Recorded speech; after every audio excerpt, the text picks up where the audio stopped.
स्वच्छता ही सेवा से घर हेउ कि परिवेश स्वच्छता मनुष्य को शारीरिक और मानसिक भाव में सुस्थ रखिबा सहित विभिन्न प्रकार रोगरू मुक्ति देइथाए। एही क्रम रे बौद्ध जिला वरिष्ठ नागरिक मंच तरफ स्वच्छता अभियान आरंभ करा जायछि।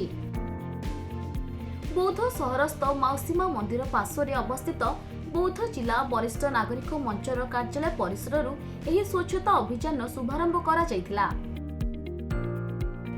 बौद्धगढ़ विज्ञापित अंचल परिषदर सफाई कर्मचारी सहायता एही कार्यक्रम आरंभ करा जायतिला।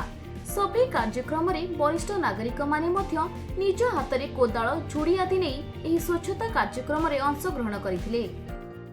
बौद्ध जिला वरिष्ठ नागरिक मंचर स्वच्छ भारत अभियान जो चली आसी ता भितरे एटा गोटे प्रयास जोटा कि आम आज आरंभ करूँ आमर निजर ऑफिस रो परिवेश भितर यह आगु को चलो। विभिन्न समय विभिन्न जगार लोकंर सेवा करिवार आमर उद्देश्य आमर यही जो स्वच्छ भारत आउ स्वच्छ रखा बहुत को सुंदर करवा यह हूँ आमर गोटे प्रयास कर आगु को जारी रहिबो।